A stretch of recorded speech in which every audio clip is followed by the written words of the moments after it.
ಯಾವ ಥರ ಕೇಕ್ ಬೇಕು ನಿನಗೆ? ಹಾಂ, ಹಾರ್ಟ್. ಯಾಕೆ ಹಾರ್ಟೇ ಬೇಕು ನಿನಗೆ? ಬುಕ್ಕಲ್ಲಿ ನೋಡ್ತೀನಲ್ಲ. ಏನಕ್ಕೆ ಇವಾಗ ನಿನಗೆ ಕೇಕು? ಬೇಕೇ ಬೇಕು.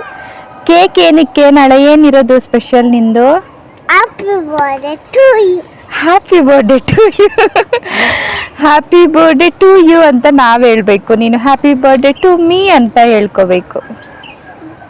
ಓಕೆನಾ? ಮತ್ತೆ ಇನ್ನೇನೇನು ಬೇಕು ನಿನಗೆ ನಾಳೆ ಬರ್ಡೇಗೆ? ಚಾಕು. ಏನಕ್ಕೆ? ಕನ್ನಡಕ್ಕ ನಾನು. ಹೌದಾ? ಮತ್ತೆ ಇನ್ನೇನೇನು ಬೇಕು? ಬೆಂಕಿ ಕಾದು. Pink colour dress. Pink colour dress. ಸರಿ, ನಾನು ಫ್ರಾಕ್ ಕೊಡ್ಸೋದಾ ನಿನಗೆ? ಫ್ರಾಕ್. ಹಾಂ, ಫ್ರಾಕ್ ಇಷ್ಟನಾ? ನಿನಗೇನು ಇಷ್ಟ? ಇಷ್ಟು ದಿನ ಕೇಳ್ತಿದ್ಯಲ್ಲ. ಫ್ರಾಕೇ ಬೇಕಾ? ಇಷ್ಟು ದಿನ ಬೇರೆದೇನೋ ಕೇಳ್ತಿದ್ಯಲ್ಲ ನೀನು. ಹಾಗೆಲ್ಲ ಮಾಡಬಾರ್ದು. ಮಾಡಬಾರ್ದು, ಅದು ಬ್ಯಾಡ್ ಗರ್ಲ್ಸ್ ಮಾಡೋಂಥ ಕೆಲಸಗಳು. ನೀನು ಬ್ಯಾಡ್ ಗರ್ಲ ಗುಡ್ ಗರ್ಲ ಚಿಟ್ಟು? Bad or good? ನೀನು ಬ್ಯಾಡ್ ಗರ್ಲ ಗುಡ್ ಗರ್ಲ? ಗುಡ್ ಗರ್ಲ್ ತಾನೇ. ಅವಾಗ ಹಂಗೆಲ್ಲ ಮಾಡ್ತಾರ, ಬಾಯಲ್ಲಿ ಬೆಳ್ಳಿ ಇಟ್ಕೊಳ್ಳೋದು ಹಂಗೆಲ್ಲ ಮಾಡ್ತಾರ ಗುಡ್ ಗರ್ಲ್ಸು? ಸೊ ಮತ್ತೆ ಇನ್ನೇನು ಬೇಕು ನಿನಗೆ? ರಾಧಾ ಬಟ್ಟೆ ಬೇಡವಾ? ಬೇಕು. ಅದನ್ನೇ ತಾನೇ ಕೇಳಿದ್ ನಾನು.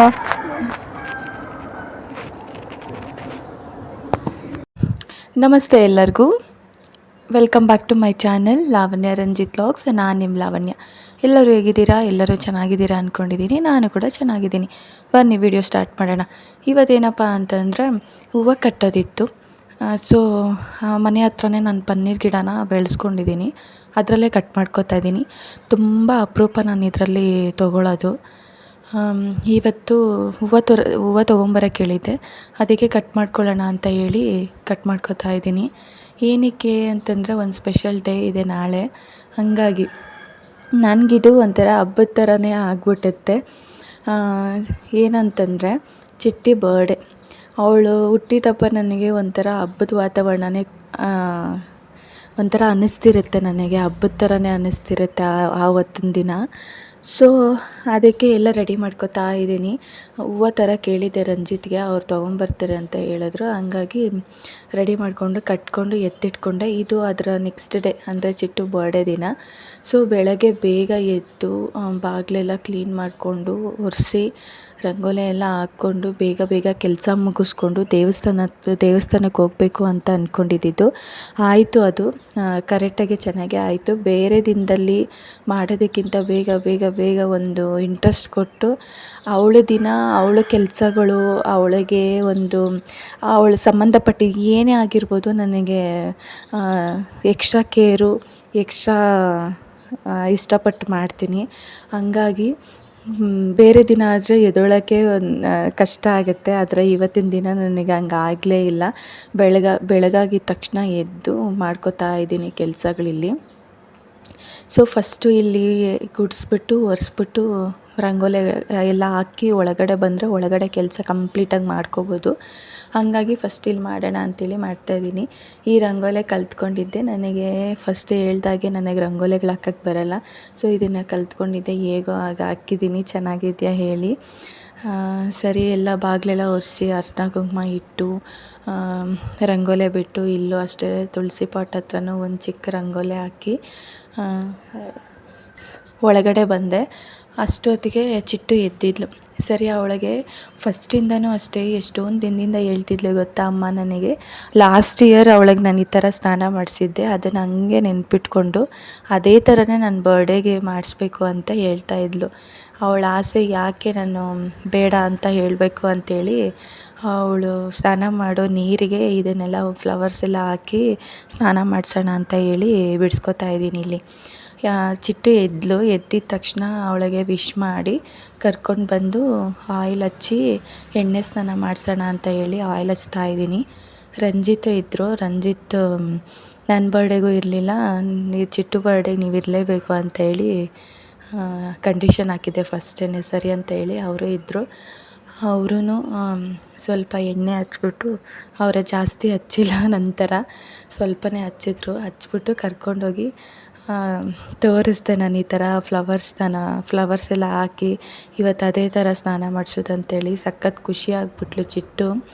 ಫಸ್ಟಿಂದನೂ ಎಷ್ಟು ದಿನದಿಂದ ಹೇಳ್ತಿದ್ಲು, ಅಮ್ಮ ನನಗೆ ಈ ಥರ ಟಬ್ಬಲ್ಲಿ ಹೂವು ಎಲ್ಲ ಹಾಕಿ ನನಗೆ ಸ್ನಾನ ಮಾಡಿಸ್ಬೇಕು, ನೀನು ಲಾಸ್ಟ್ ಇಯರ್ ಮಾಡಿಸಿದ್ದಲ್ಲ ಆ ಥರನೇ ಮಾಡಿಸ್ಬೇಕು ಅಂತ ಹೇಳ್ತಾಯಿದ್ಲು. ಸರಿ, ಅವ್ರ ಖುಷಿನೇ ನಮ್ಮ ಖುಷಿ ಅಲ್ವಾ, ಅದಕ್ಕೆ ಬೆಳೆಸ್ಕೊಂಡು ಹಾಕಿದ್ದೆ. ಖುಷಿಪಟ್ಲು.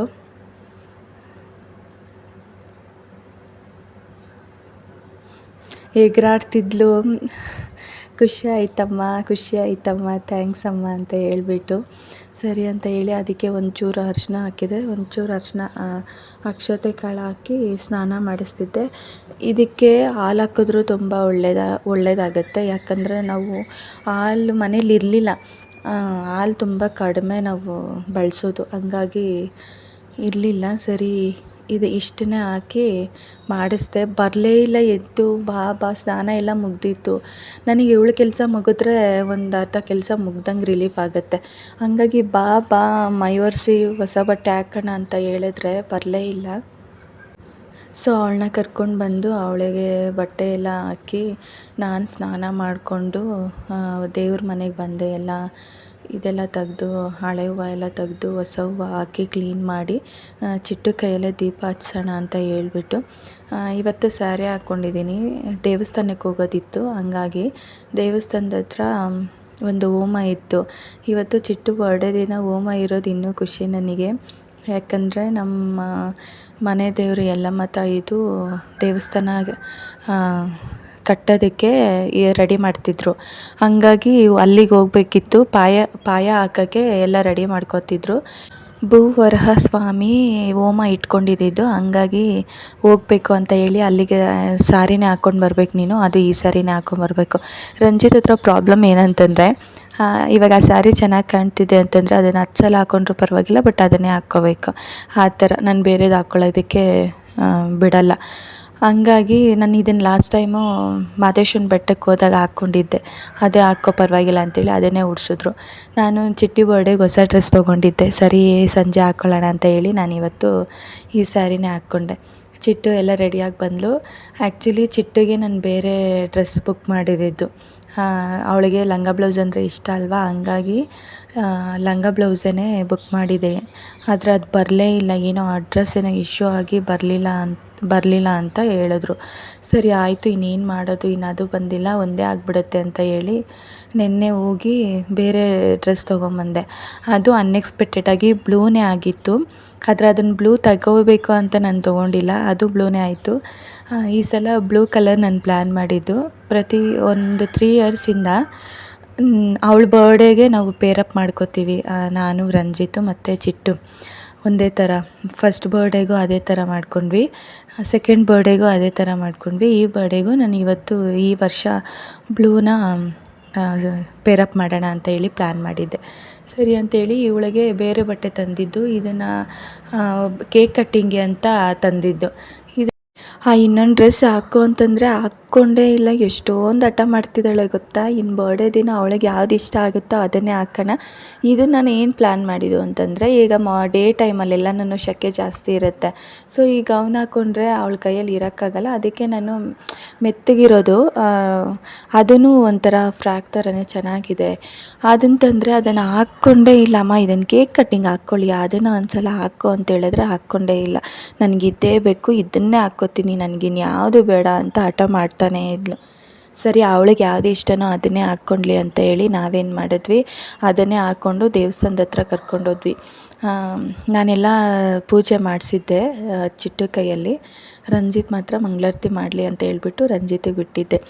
ಇಲ್ಲಿ ಒಂದು ಆಶ್ಚರ್ಯ ಆಗೋ ವಿಷಯ ಏನಂತಂದರೆ, ಮಗು ಅವಳದು ಬರ್ಡೇ ಅಲ್ವಾ, ಸೊ ಅಪ್ಪ ಅಮ್ಮಂದು ಆಶೀರ್ವಾದ ಇರಬೇಕು ಅಂತ ಹೇಳಿ ನಾನು ಅಪ್ಪನ ಕಾಲು ಮುಗಿ ಅಂತ ಹೇಳಿದ್ನ.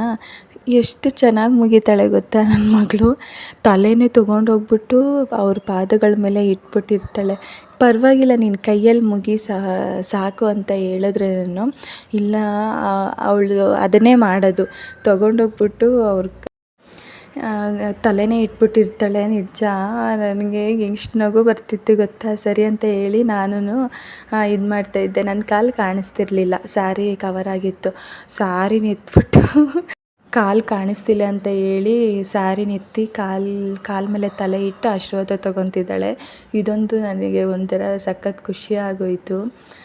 ಸರಿ ಅಂತ ಹೇಳಿ ಎಲ್ಲ ಮುಗಿಸ್ಕೊಂಡು ನಾನು ನಾ ಮಿಡಲ್ ಕ್ಲಾಸವ್ರದ್ದೆಲ್ಲ ಏನಿರುತ್ತೆ, ದೊಡ್ಡ ದೊಡ್ಡ ಆಸೆಗಳನ್ನೆಲ್ಲ ನೆರವೇರಿಸ್ಕೊಳ್ಳೋಕ್ಕಾಗಲ್ಲ. ಈ ಸಣ್ಣ ಸಣ್ಣ ಆಸೆಗಳಲ್ಲೇ ಖುಷಿ ಪಡಬೇಕು.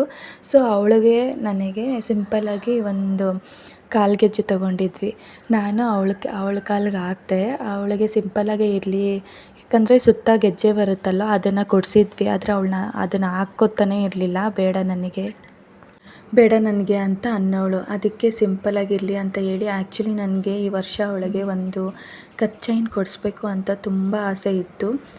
ಈ ವರ್ಷ ಅಂತಲೇ ಅಲ್ಲ, ಅವಳು ಹುಟ್ಟಿದಾಗಿನಿಂದನೂ ಕತ್ ಚೈನ್ ಮಾಡಿಸ್ಬೇಕು ಅನ್ನೋದು ಸಖತ್ ಆಸೆ ನನಗೆ. ಅದು ಈಡೇರ್ತಾನೆ ಇಲ್ಲ, ಯಾವಾಗ ಈಡೇರುತ್ತೆ ಅಂತಲೂ ನನಗೆ ಗೊತ್ತಿಲ್ಲ. ಸರಿ ಅಂತ ಹೊಸ ಚೈನ್ ತೊಗೊಂಬಂದು ಚಿಟ್ಟಿ ಕಾಲಿಗೆ ಹಾಕಿದ್ವಿ. ಅದು ಟೈಟ್ ಮಾಡಬೇಕಲ್ಲ, ಸೊ ರಂಜಿತ್ ಟೈಟ್ ಮಾಡ್ತಿದ್ದಾರೆ. ನನ್ನ ಕಾಲಿಗೆ ರಂಜಿತ್ತೆ ಹಾಕಿದ್ರು, ಅದಿನ್ನೂ ಡಬಲ್ ಖುಷಿ ನನಗೆ.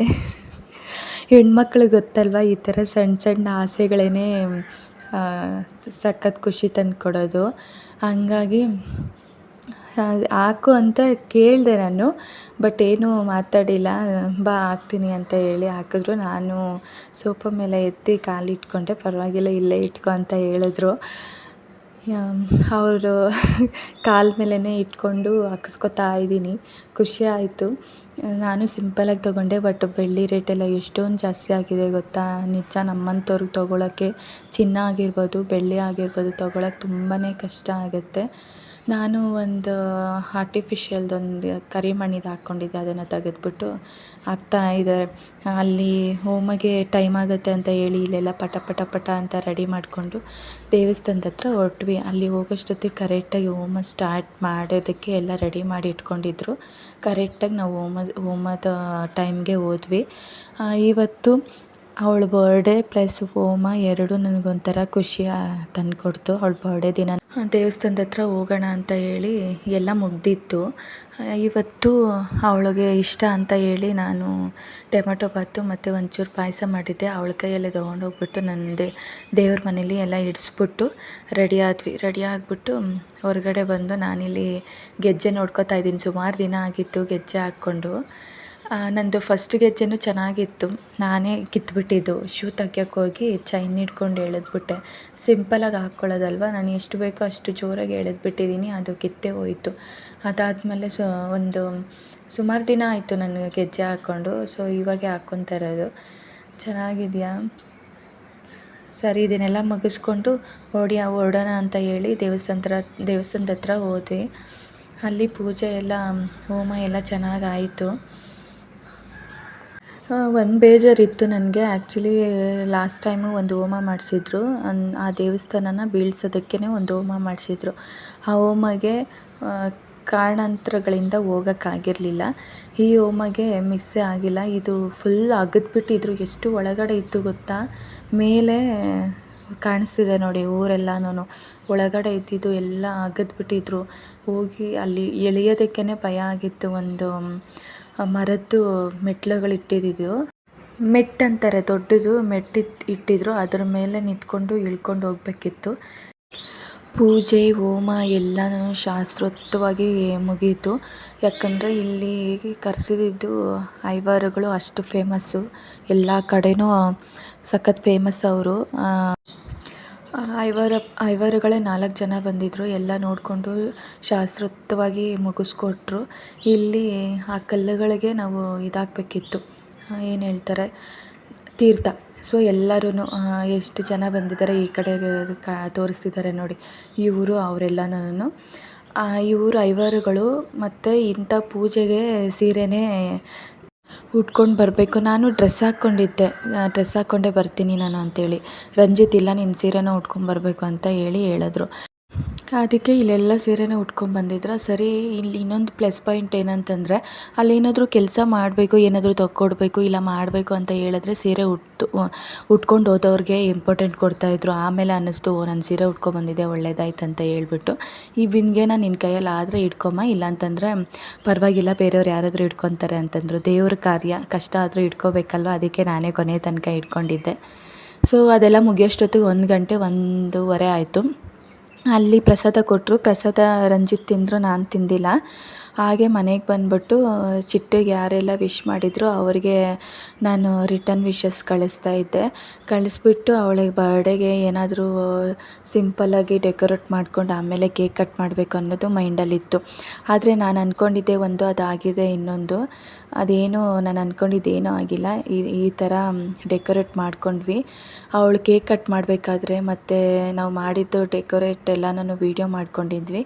ಅದು ಏನೋ ಗೊತ್ತಿಲ್ಲ, ನಾನು ವೀಡಿಯೋಸ್ ಸ್ಟಾರ್ಟ್ ಮಾಡ್ದಾಗಿನಿಂದ ಒಂದಲ್ಲ ಒಂದು ಪ್ರಾಬ್ಲಮ್ಸ್ ಬರ್ತಾನೇ ಇದ್ದಾವೆ. ಆ ವೀಡಿಯೋಸ್ ಎಲ್ಲ ಡಿಲೀಟ್ ಆಗೋಗ್ಬಿಟ್ಟಿದೆ. ಏನಿದೆಯೋ ಅದನ್ನೇ ವೀಡಿಯೋಗೆ ಇದು ಮಾಡ್ಕೊಂಡಿದ್ದೀನಿ. ಸರಿ ಅಂತ ಹೇಳಿ ಚಿಟ್ಟನು ಖುಷಿಪಟ್ಲು. ಅದು ನೈಟು ಕೇಕ್ ಕಟ್ಟಿಂಗು ಇದೇ ಹಾಕ್ಕೊಂಡಿದ್ಲು. ಆವಾಗಲೂ ಹೇಳಿದ್ದೀನಿ, ಬೆಳಗ್ಗೆನಿಂದ ಹಾಕ್ಕೊಂಡಿದ್ಯಲ್ಲ ಸಾಕು, ಇವಾಗ ಹೊಸ ಬಟ್ಟೆ ತಂದಿದ್ದೀವಲ್ಲ ಅದನ್ನು ಹಾಕ್ಕೊಂಡ್ರೆ ಇಲ್ಲ ನಾನು ಇದನ್ನೇ ಹಾಕ್ಕೊಳ್ಳೋದಂತ ಹಠ ಮಾಡಿದ್ಲು. ಕೇಕ್ ಇನ್ನು ಇವಳ ಹತ್ರ ಆಗಲ್ಲ ಅಂತ ಹೇಳ್ಬಿಟ್ಟು ಕೇಕೆಲ್ಲ ಕಟ್ಟಿಂಗ್ ಮಾಡಿಸಿದ್ರಿ. ಕೇಕ್ ಕಟ್ ಆದಮೇಲೆ ಎಷ್ಟೊಂದು ಬೇಡ್ಕೊಂಡಿದ್ದು ಗೊತ್ತಾ, ಅದನ್ನು ತೆಗೆದುಬಿಡು, ಇವಾಗ ಹೊರಗಡೆ ಹೋಗ್ತೀವಲ್ಲ ಬೇರೆದು ಹಾಕು ಅಂತ ಹೇಳಿ ಬೇರೆ ತಂದಿದ್ವಲ್ಲ ಆ ಬಟ್ಟೆನ ಹಾಕ್ಕೊಂಡು ದೇವಸ್ಥಾನಕ್ಕೆ ಹೋಗಿ ಆ ದೇವಸ್ಥಾನ ಮುಗಿಸ್ಕೊಂಡು KFCಗೆ ಬಂದ್ವಿ. ಅವಳು ಕೇಳ್ತಾನೆ ಇದ್ಲು, ನಾನು ಮನೇಲೂ ನಾನ್ ವೆಜ್ ಮಾಡಿಲ್ಲ, ಅವಳಿಗೆ ನಾನ್ ವೆಜ್ ಅಂದ್ರೇ ಇಷ್ಟ ಅಲ್ವಾ. ಸೊ ಅದಕ್ಕೆ ನಾವಿಲ್ಲಿ KFCಗೆ ಬಂದ್ವಿ. ಇಲ್ಲಿ ನನಗೆ ಇಷ್ಟನೇ ಆಗಿಲ್ಲ, ಅವತ್ತೇನು ಟೇಸ್ಟೇ ಇರಲಿಲ್ಲ. KFCಲಿ ಏನಕ್ಕೆ ಬಂದ್ವೋ ಅಂತ ಅನ್ನಿಸ್ಬಿಡ್ತು, ಹಂಗಿತ್ತು. ಸೊ ಇದು ನನ್ನ ಇವತ್ತಿನ ವಿಡಿಯೋ. ನನ್ನ ಮಗಳ ಬರ್ಡೇ ನನಗೆ ಖುಷಿಯಾಗಿ ಹೋಯಿತು. ಈ ದಿನ ನನಗೆ ಸಖತ್ ಖುಷಿ ಆಯಿತು. ಅವಳ ದಿನಾನ ನಾವು ಅಂದ್ಕೊಂಡಂಗೆ ಹೋಗಿದ್ದು. ಎಲ್ಲರೂ ನೋಡಿದ್ದಕ್ಕೆ ತುಂಬ ಧನ್ಯವಾದ. ಸಿಗ್ತೀನಿ ನೆಕ್ಸ್ಟ್ ವಿಡಿಯೋನಲ್ಲಿ. ಬಾಯ್.